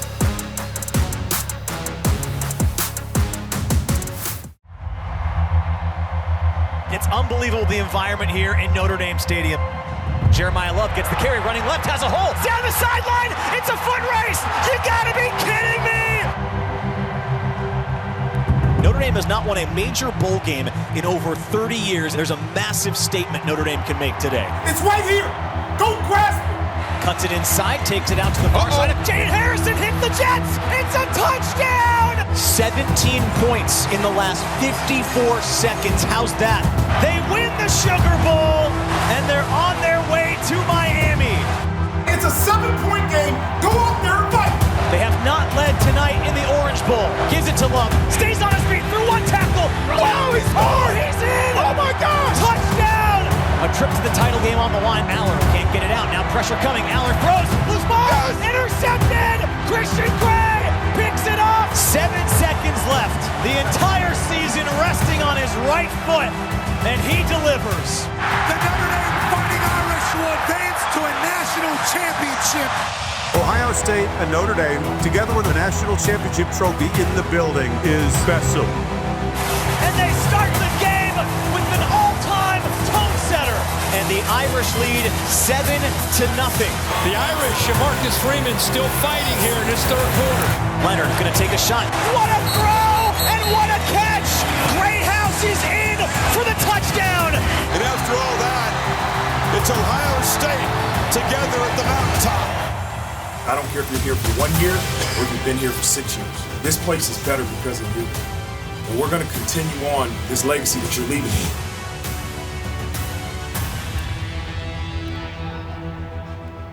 Well, the 2024 season did not end how Notre Dame wanted it to, but boy, a ton of memories created along the way on their 2024 CFP run. As we welcome you back inside our broadcast booth, Tony Simeone alongside Jason Garrett. You saw a lot of those images there on the screen, Coach. Those are some highlights that'll last forever. Think back to the first ever home playoff game right here in this building, and then those huge wins at the Sugar Bowl and Orange Bowl. That team should be so proud of what they accomplished. That was so good. That was so good watching that, and we're so close to the program and just seeing the number of different people stepping up at different times in big moments. They won on offense, they won on defense, they won in the kicking game, they were behind, they came back, all of it. They ran out of gas against Ohio State, but even then, in the second half of that game, the furious comeback, it's really what this program and this culture is all about, and so much fun to see it. And again, one of the great years Notre Dame football's had in a number of years, and certainly something to build on going forward. I think they made a statement to the rest of the country and also to themselves that if they keep following this process that Marcus Freeman has put in place, they're going to be rewarded with results. And that gives us a chance to kind of pivot and look at what lies ahead, because Marcus Freeman's been very clear. He's turned the page. He's focused on 2025. It will not be easy early. You see at Miami, then here Texas A&M. They always play a great schedule, always great opponents. As you look at this, what sticks out to you? Yeah, that's the theme. In the last few years, they're always playing these challenging games. Last year, they go down to College Station in week 1. This year, they're going down to Miami August 31st. They get the bye, and then they come back and play the Aggies up here. But obviously, some really good teams on the schedule, littered with some ACC opponents. You got USC coming here. So the difference is when those guys are looking at their schedule, they're saying, oh, Notre Dame. Right. Hey, they were in the national championship game last year, so they're the team that everyone else is scared to play as well. So they're having the same conversations. Credit to Marcus and the staff for building this program like they have. It'll be year 2 of Mike Denbrock as the OC in 2025, and he's now on the field with Caroline Pineda.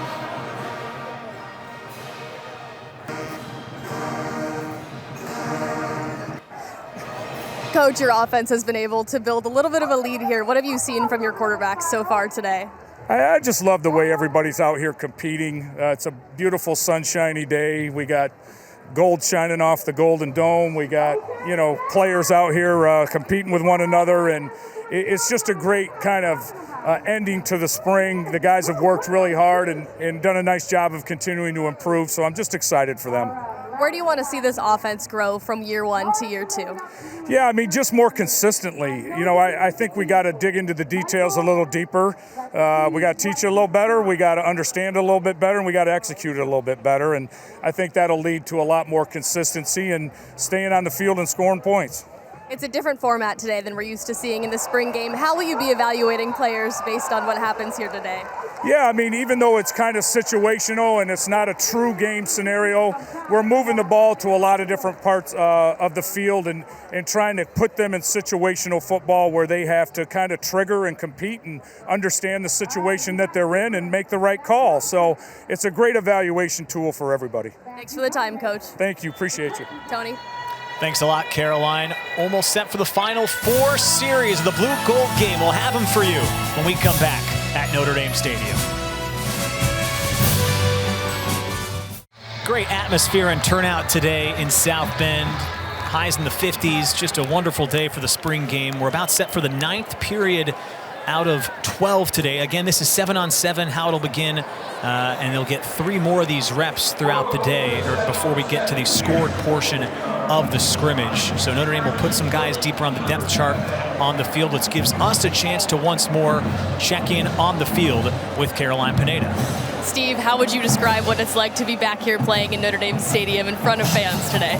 It's awesome. Notre Dame has some of the best fans in the country, the best fans in the country, so it's awesome to come back in here and to put on a show for them. Marcus Freeman has described this as a true quarterback competition. How have you approached it this spring?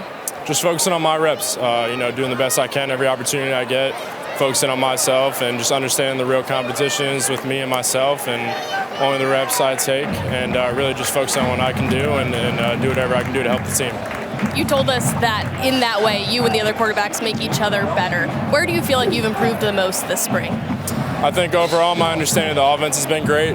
Being able to go out there and lead and put points on the board. I think just understanding, situational football and understanding where to throw the ball when we need to get first downs and check downs and understanding when it's time to take a shot. So overall, just situational ball and being able to lead an offense. Thanks for taking the time, Steve. Awesome. Thank you. Tony? Thanks a lot, Caroline. You heard Steve Angeli. He's a veteran at this point. This is his 4th spring game as Ebert's airing it out deep downfield. This is caught. Leo Scheidler with a big catch along the sideline. You love to see that in this 7-on-7. That's exactly what I think the coaching staff was hoping to see today. No doubt. These are their reps. These are their opportunities. Angeli just talked about just focus on what you get. Seidler getting a chance to go up and climb the ladder and finish the play. That's good stuff right there. But, I feel like the quarterbacks have done a really good job embracing that philosophy of focusing on themselves and what they need to do and not looking over their shoulder. Sometimes quarterbacks will subconsciously hope that the other quarterback throws the ball over the receiver's head. And, what you find out in life is if you stop watching the other guy and just focus on yourself, you typically play way better. And I think each of those guys have embraced that philosophy, and it's shown up in their play today. There's 4 series left to finish off the day, and then the stat sheet will be complete. But this is what's happened so far. The most impressive numbers are from Carr. Something that stands out to me, Coach, no picks so far today, so they've protected the football. As you look at these 3, still with some time to go, what stood out to you? You know, those numbers are reflective of how they've played and kind of who they are. Angeli, kind of workmanlike, that's how he's played. Completes passes, moves the team. Minchey, the completion percentage a little bit lower, but certainly made a lot of plays with his feet. And then C.J. Carr has been very impressive, throwing the ball all through the spring. He's been impressive here today. What's really, really exciting for Irish fans is, to me, his instincts and his feel. It's not just the physical ability. He's going out there and functioning, but also, making some plays off schedule. He's been awfully good. One thing that should be exciting for Irish fans is when we asked Mike Denbrock, he said all 3 of these quarterbacks, if they had to go down to Miami, they're ready to start any of them. And C.J. Carr is going to get this series, and he'll just throw it away. Had some pressure, had to roll out, and he'll live to fight another down. Yeah, and as a coach, you pull back and you say, good decision. He showed that he could get away, he could escape, but then at the end of the down, doesn't do something stupid, throw the ball away, live for 2nd and 10. So that's the maturity process that all these guys have to go through. See how Carr works here with a couple of young receivers. Logan Saldate's out there, Cam Williams, and he's also got Jerome Bettis Jr. They start this drive from their 30. It's a run on 2nd down, trying to make 3rd down more manageable. Good work after contact that time. They get out close to the 35-yard line. It's Kedron Young again. He's run the ball really hard today for Notre Dame. He sure has. But on the defensive side, they played kind of a shell defense, meaning there's 2 deep safeties, and they were able to stop the run, with their front 7 guys. And that's a good sign for Chris Ash on the defensive side. They get themselves into a 3rd and 6 situation. Again, these 3rd downs are big in the evaluation. 3rd down, Carr trying to go underneath, and it's incomplete. Was looking for Saldate. Good coverage by Ben Minnick, and it'll set up 4th down. And that's a good look. We've seen them play some zone, and now they play man-to-man coverage, and Minnick showing that he can lock a guy down. Really no place for Carr to throw that one.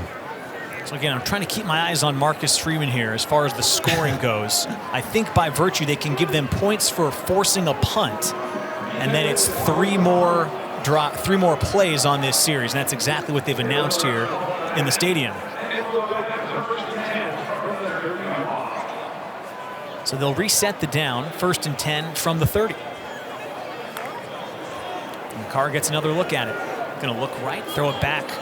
Bettis makes the catch, makes 1 man miss. Good work after the catch as he earns a few extra yards along the sideline.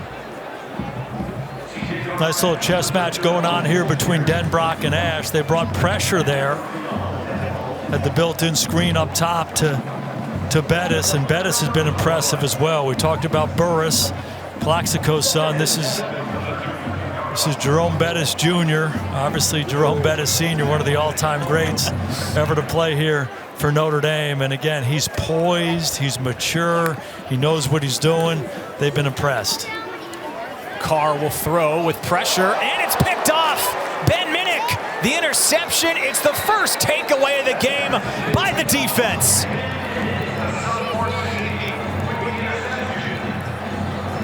Minnick has been around it all day long. He's been good in coverage. You saw him knock the ball down on 3rd down. Carr tries to take it down the field. Not this time. Ben Minnick taking the ball away for this Irish defense.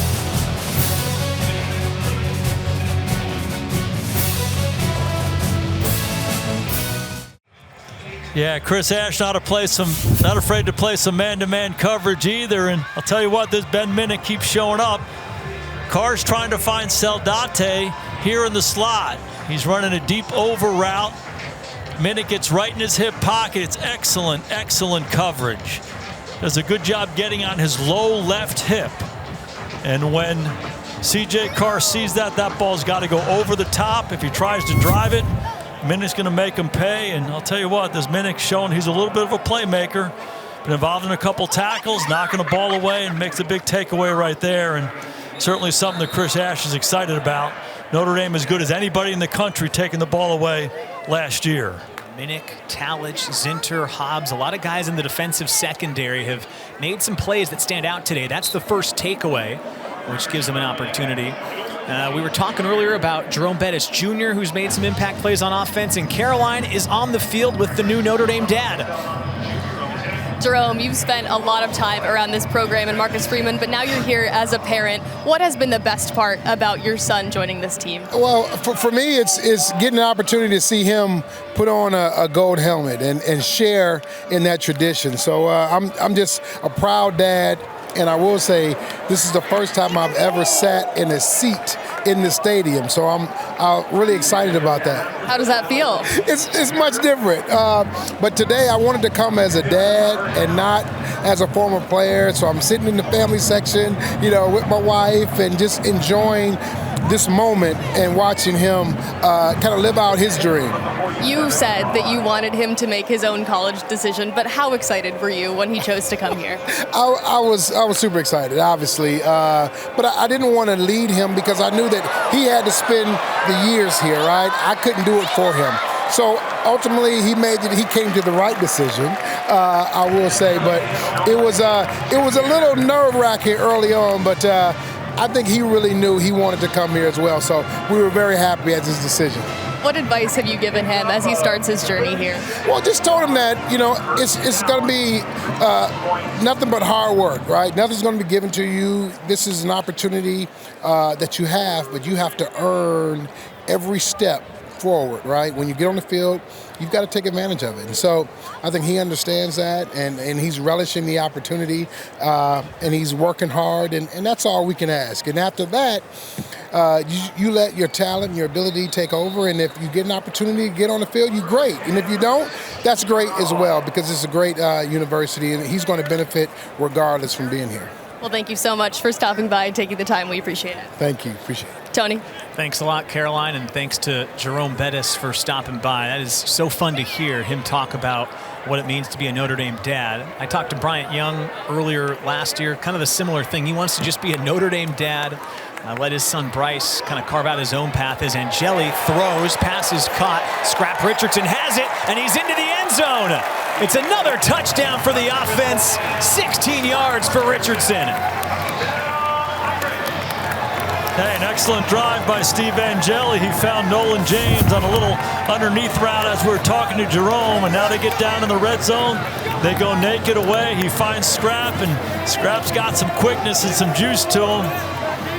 He does the rest of it, but a good drive, and it's typical Angeli. Find your check downs, move a little bit, throw it to the right guy, give it to him where he can run with it after the catch. A good response by this Notre Dame offense. After maybe a slow start for Angeli, really settled in. He's 3 for 3 on that drive, covers 66 yards through the air, and the extra point is good after series number 9. So the offense has a commanding lead. Kenny Minchey ran it in earlier. He put his athleticism on display with a little flip to show everybody what he could do. Richardson has the touchdown here. Angeli, he was going to go for the backflip, but he preserved his health. Smart man. How good is that? Notre Dame just got into the end zone again. We were talking earlier about Jerome Bettis Jr., who's had a chance to get on the field today. Couple of catches for 19 yards. Of course, the name is familiar. You look at his headshot, you can see the similarity in him and his dad's face, but the build, very different coach, different style player, receiver on the right, and one of the all-time great running backs on the left. You said it. Jerome Bettis Sr. was incredible. I can remember seeing him. I was playing in Dallas at the time. He went to the Cotton Bowl on a freezing January 1st, way back when, and I'm like, who is this guy running over people left and right? And went on to have a Hall of Fame career with the Steelers and one of the all-time great guys as well. And I'm just so excited for his son because it's an amazing environment he's coming into, and he's the kind of guy that's going to embrace the heck out of it. It's great to hear him talk with Caroline, hear about how proud he is of his son as Minchey's back in. This is a nice ball down the sideline, connects with Jabron Payne, who's gotten some great reps today. Good to see him back on the field, and he makes the catch for 26 yards. Mike Denbrock loves releasing these backs. Free releases out of the backfield, and it's a good pressure answer because if you bring pressure from one side, the defensive end has to cover the back, and he's typically not ready for it. Excellent job by Minchey finding it. We saw C.J. Carr throw a similar pass earlier. these quarterbacks, good decision-making, good throws all day long. It's all flash today as Minchey gets it out quickly again. It's caught once more by Leo Scheidler. He goes down after a pickup of 7, and let's go back down to Caroline once more. CJ, we're here at Notre Dame Stadium. You were just waving to some kids that were calling your name. What are your impressions of this day and this game? This is amazing. Before the game started, in the team meeting, Coach Freeman just said never take for granted playing at Notre Dame Stadium, and so we're trying to come out here, have a lot of fun in front of some great fans. It's been a great time. How have you approached this quarterback competition this spring? Yeah, again, it's kind of the same thing I just said, just with a lot of fun. You know, it's not every day you get to come out and compete for your job and compete with your friends, and so it's a blessing, and I'm excited to just continue to keep going throughout spring. Where do you feel like you've improved the most over the last couple of months? I think just understanding the defensive looks and what we're trying to do offensively to counter those have all been a place I've improved. And yeah. You come from such a football family. What advice have your dad and grandpa given you about this process and your time at Notre Dame? Just to come out every day and compete, and every day is the Super Bowl, and every rep is the most important rep you're going to get. And so if you treat it like that, good things will happen. CJ, thanks for the time. Thank you. Tony?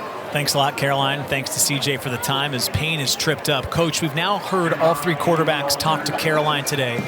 We talked to all 3 of them yesterday in our meetings. I'm just so impressed by all 3, the way they conduct themselves, the way they have approached this competition, which is certainly not easy. No matter where this job ends up, who gets it in the end, you just have to feel great about the way that this whole group has kind of approached this situation. Yeah, I haven't talked to a Notre Dame student athlete yet who I haven't been really impressed by, and these quarterbacks are cut from the same cloth. And again, I love the philosophy that each of them has. They're not worried about the other guy. They're focused on themselves, being their best, be prepared, and then go out there and have fun playing. And that's when you play your best. And, playing quarterback at Notre Dame is a little bit like playing quarterback for the Dallas Cowboys. They're playing shortstop for the New York Yankees. It's a high-profile position, and for each of these guys to stay locked in and control what they can control, that's a big part of it. And it really seems like they're enjoying playing football, to embrace this opportunity. A big decision by Coach Freeman and Mike Denbrock after this scrimmage and after this spring to try to whittle this 3-person competition down to 2 as they go into fall camp. But these guys are all handling this situation really well and showing us all that they can play. I want to follow up on something you mentioned yesterday as we were getting ready for this. You said you started games in the NFL, but you were never the starter. Yep. And that's going to be somebody's going to have to become the starter. What's the challenge for whoever gets this job? Not just maybe starting games, you're going to be the starter at Notre Dame. Yeah, it's a different planet to be on. Steve Angeli started the Sun Bowl and played really, really well, but he was not the starting quarterback and everything that comes with that. So there's a distinction there, but again, you have to pull back and say, control what you can control, prepare, be confident, go play, and have fun playing. Ever since you were this high, you wanted to have the opportunity to come play football at Notre Dame. Right, since you were 8 years old. Now you have the chance, so just make sure your mindset mentality is right to play your best. And one of these guys is going to have a chance to be the starter, the starting quarterback at Notre Dame. None of them have done that in the past, so it's an open competition. And again, I think they're all handling it well. 2nd down and goal for Minchey here. You see the offense with a big advantage. We have to talk to Coach Freeman about tweaking the scoring system for next year. Doesn't feel like it's been that lopsided to the offense as Minchey's rolling right. He's got pressure, and he's just going to throw this one into the seats. Might be a souvenir here at the spring game. My good buddy Troy Aikman says quarterback play comes down to decision-making and accuracy. Decision-making and accuracy. If you go back and evaluate that, it's a really good decision by Minchey right there. You get down in here close, you want to make a play. It's about your decision-making. Live for the next down, and he's done a good job of that, as have the other guys for the most part. And one thing that's exciting for each of these guys is this offensive line is going to be good. These runners are elite. The receiving core continues to improve, so it's going to be a good environment for these Notre Dame quarterbacks to play in. It's 3rd and goal right now as Minchey is going to make a check at the line. Haven't seen a lot of this today, and the play clock was running down. And I think a timeout was called. Okay, gives us a chance to circle back to what you were talking about. We haven't talked much about the offensive line today. They've had a few guys kind of in and out throughout the spring so far this year. You look at the departures, a couple guys transferred out, but when you kind of pencil in who's returning there at the bottom, think back to last year, just 6 career starts going into Texas A&M. They got so much experience last year. This is a group that is always good, and after last year, I think they're really encouraged about where they'll be in 2025. Yeah, this coaching staff is really excited about this group, and you said it, talented group, but more experienced group. You think about Jagasaw, played the last couple games last year after missing out. This guy's a chance to be one of the best offensive linemen in the country. Knapp, as a freshman, played so well at left tackle. Anticipate Ashton Craig being back after the knee injury. Shrouth played awfully well. Emil Wagner at right tackle. Everything you want. So there's good competition up front to be the starting 5, and then there's good competition to be 6 and 7 too. So a lot to feel good about with those guys up front for the Irish. Oh, great play. Again, it's Carson Hobbs breaking up that throw in the back of the end zone as they were looking for Scheidler. That's the 3rd or 4th time that Hobbs has got his hands on the football today. Yeah, and you know, when you pull back and you evaluate a scrimmage like this, sometimes you just got to see who flashes, who shows up. And Carson Hobbs, certainly a guy. Luke Talich has been a guy on defense who's shown up. And, you know, when Chris Ash is trying to learn about this team, learn about the players, this is the biggest opportunity they've had so far. And the guys that show up and productive, those are the guys who are going to get more opportunities.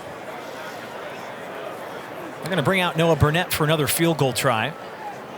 Missed his first from 50 yards today. Otherwise, every time he's kicked it, he's been successful. And he keeps the streak going here late in the blue-gold game. The offense has opened up a 34-point lead thanks to Noah Burnett's field goal.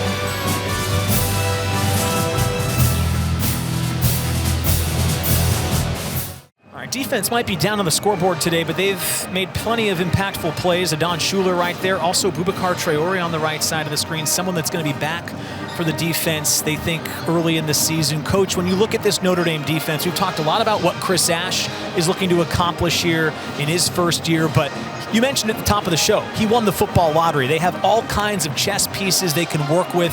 What stands out to you as you look at this roster going into 2025? I just love the talent on all 3 levels of this defense. You lose a couple big-time players in Riley Mills and Howard Cross, but there's going to be depth inside in that defensive line playing defensive tackle for him. A guy like Gabe Rubio and Heinisch and those guys. You add Elijah Hughes, the USC transfer, and Jared Dawson, the Louisville transfer. I think they're going to be strong in there. You know, Jason Onye has been a productive player. So there's going to be a mix about 4 or 5 guys that are going to play a lot of snaps. And there's a lot of excitement, you said it, about the defensive ends. We've already talked about Bryce Young and Traore and Batella and all those guys. So I really like the front, and that's where it all starts. Linebackers talented. Bowen, Billy Amuasa, Sneed. There's a good group, but the group that excites me maybe as much as anybody are the back-end guys. You know, for Leonard Moore, the freshman, to play as many snaps as he did last year at corner, the sky's the limit for him. And you mentioned Adon Schuler. He became a leader of this defense on the back end. So they're a little bit thin in the secondary, but you add Christian Gray at the corner on the other side, a couple veteran transfers coming in as well. There's a lot to like, and you know, some of the guys got to get healthy, but there's some cornerstone pieces and some new pieces that I know Chris Ash is really excited about. Yeah, you mentioned it, and we talked to Adon Schuler the other day. He's talking to Marcus Freeman right now. I was so impressed by Adon Schuler, just his perspective. He's an Irvington, New Jersey guy, and he was really deliberate, said he's studying sociology. You know he can play on the field, but he seems already very intentional about the impact he wants to kind of have on his community whenever he gets a chance while he's playing at the next level or when he's done playing at the next level. No doubt. I'm wowed, but every time I talk to a student athlete here at Notre Dame, and we had a great visit with Adon, he is a fantastic player and only going to get better. He has that trait as a player where he cuts it loose and he goes, and he's not afraid just to make a decision and go make a play. We saw that all last year, but again, off the field, sociology major, very thoughtful about, his upbringing, the challenges of it, but also the greatness of it and how that shaped him going forward. And, he's a minor in real estate. Yeah. And he wants to, once he graduates, get involved in real estate and impact communities. So you think about, not only him as a player, but as a person and his impact going forward. I'm betting on him, not against. Trust me. He said he wants to set the standard for his community. He said a big reason why he came to Notre Dame is he wanted to be different. Didn't want to go to some of the other schools that maybe we're talking to, and then he wanted to be the first to come here. It was just a great conversation with him, and he was unbelievable last year. So many impact plays, and with Watts gone, you figure a lot more is going to be relied upon with him. He talked about he's already trying to lead even a little bit more here in his third season at Notre Dame. Something that's so exciting to me about college football is Adon Schuler this time last year was a question mark. Look at that. Look at that throw. Carr on the money, connects with Xavier Southall for the final touchdown.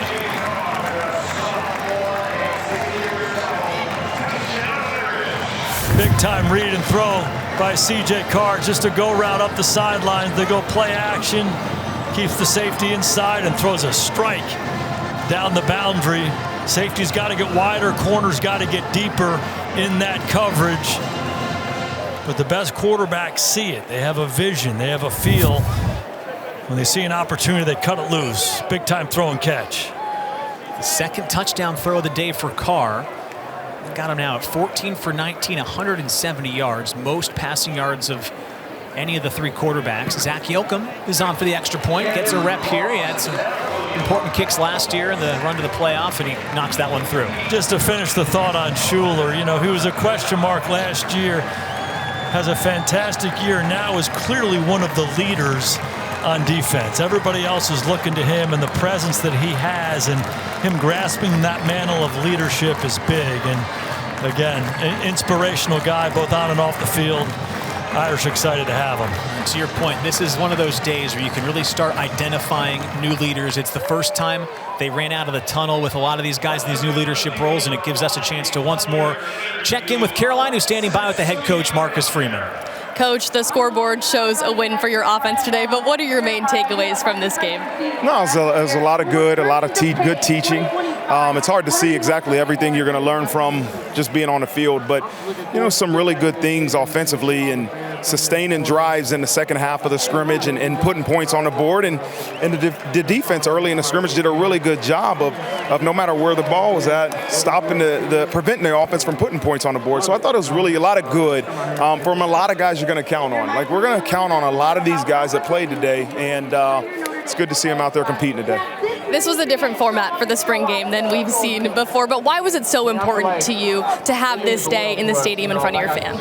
Yeah, I think most importantly, it's a chance to engage with our fans, especially the local fans, and give them an opportunity to engage with our players, but see our guys compete. But it's hard to simulate what a game day truly is like in the pressure of a game day, the distractions of a game day that you see in the fall. And so how do we try to create an environment where you have some fans? I put a little pressure on them to say the winner of the scrimmage is going to get to wear the blue jerseys in practice, but you try to create some type of game day environment and make sure your guys can perform in it.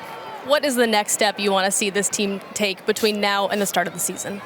Well, we got to continue to focus on improvement. We got to continue to focus on individual improvement. We'll kind of tailor our schemes to what we feel our guys do best. But let's finish off spring with about two more good practices, and then give them a little break and get to the summer and get back into the weight room and strength and conditioning. And fall is all about building this team, the chemistry, the camaraderie, and identity of who we're going to become.